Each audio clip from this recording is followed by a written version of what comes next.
All new episodes of Game Graveyard. Weekdays on RatedEm.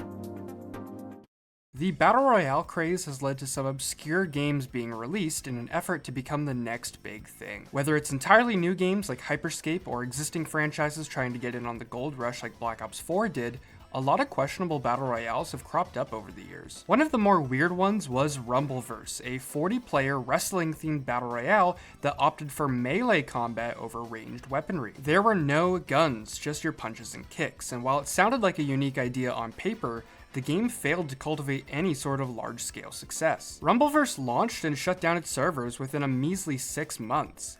What went wrong? What caused the developers to take the game down for good without even giving it a proper year on the market? In other words, so what happened to Rumbleverse?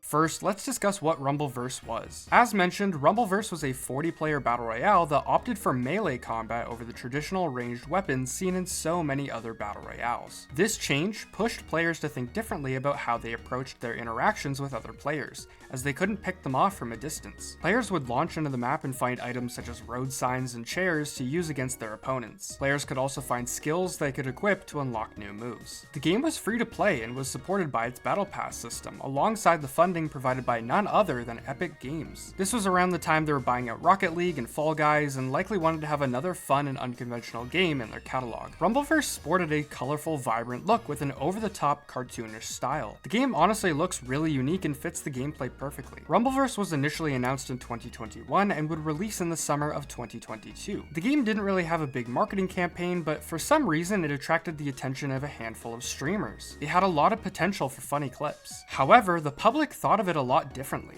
A majority of Battle Royale fans didn't see the appeal compared to their comfort games like Fortnite or Warzone. Sure, the gameplay was different from anything else on the market, but a lot of people felt like it was a novelty game rather than something they could seriously get invested into. It felt more like the game you play after you get frustrated over your main Battle Royale to cool down before going to sleep. Want to support the channel? Be sure to share this video with your friends. RatedEm episodes are made possible by viewers like you. Thank you.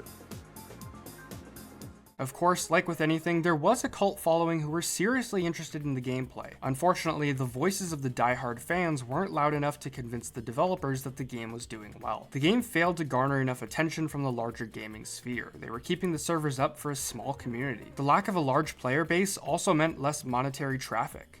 There were so few people buying cosmetic skins and battle passes, the game was struggling to turn a profit. There was likely more pressure due to the game's publisher, Epic Games. You know, the Epic Games who are currently making millions a day off of Fortnite. So with its failure to cultivate a large community and subsequently not making enough money, Iron Galaxy decided to shut the servers down only 6 months after the game's release. All purchases were refunded, which honestly I'll commend. That is unheard of in today's gaming landscape. Rumbleverse had a unique gimmick to it, but in practice it didn't translate well.